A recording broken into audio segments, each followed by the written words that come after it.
We spend a lot of time talking about what's inside a battery, the chemistry, the anodes, the cathodes, but what about the box it comes in? Today, we're going to deconstruct this unsung hero of our powered world, the battery's packaging. And trust me, it is way, way more than just a container. It's some seriously high-stakes engineering.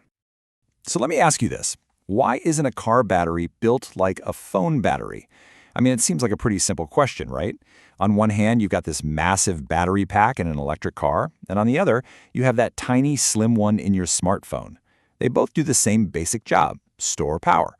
So why on earth are they built so incredibly different? Well, the answer is it's all in the packaging. The container itself is a critical, highly engineered piece of technology. This isn't just a box, it's a carefully designed system that dictates pretty much everything: how a battery performs, how long it's going to last, and most importantly, how safe it is.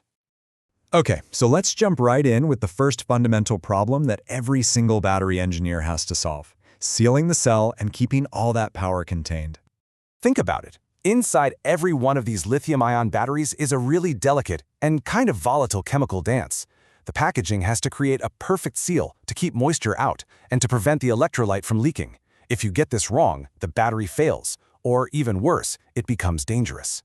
For those cylindrical cells, the ones you'd find in a power tool or even in a Tesla, the answer is a really robust mechanical process called crimping.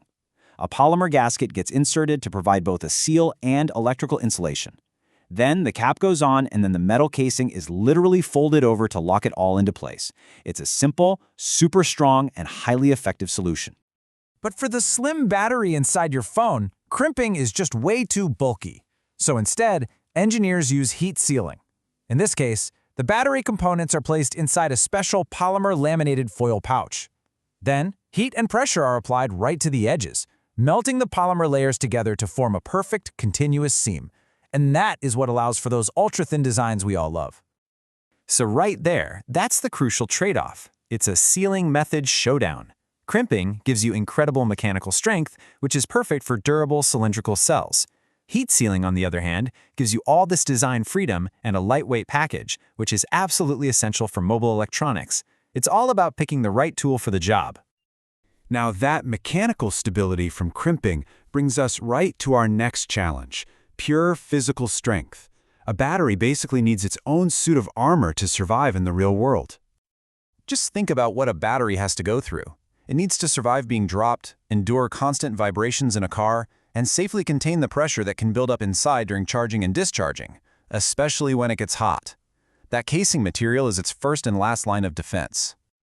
So engineers have a whole menu of materials to choose from, each with its own pros and cons.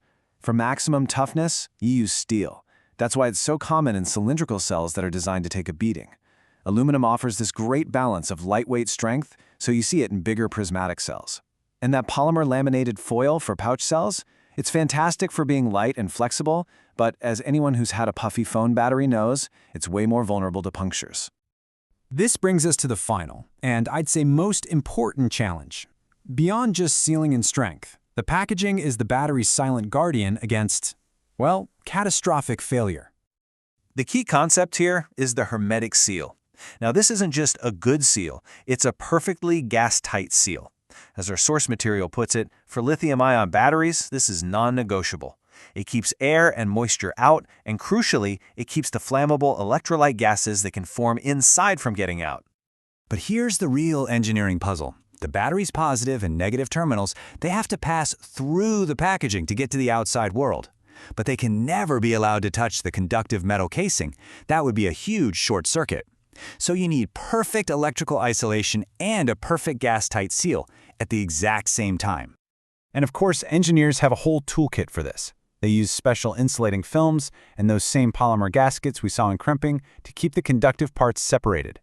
For the most demanding applications, they even use something called glass-to-metal seals, which create an incredibly robust inorganic barrier that isolates electricity while staying perfectly airtight. So when you combine the right sealing method with the right materials and the right safety features, that's when you get the perfect power package. This quote from our source material really just says it all. It's never about choosing the single best material or method. It's about a complex series of trade-offs to create the absolute best solution for one specific device. The goal is always to maximize these three competing priorities. You want a battery that's durable enough for its environment, safe enough under all conditions, and still delivers the performance you need, whether that's in terms of weight, size, or power output. It's a constant balancing act. So, the next time you pick up your phone or see an EV drive by, remember the incredible engineering that's hidden in plain sight. That humble casing is a masterclass in compromise, a precise balance of crimping and sealing, of steel and foil, all to safely contain immense power and deliver it to your world. And that leaves us with a final thought. As we keep pushing for batteries that are more powerful, smaller, and charge faster, the stress on the packaging is only going to increase. So the question is, what new materials and methods will engineers invent to contain the power of tomorrow?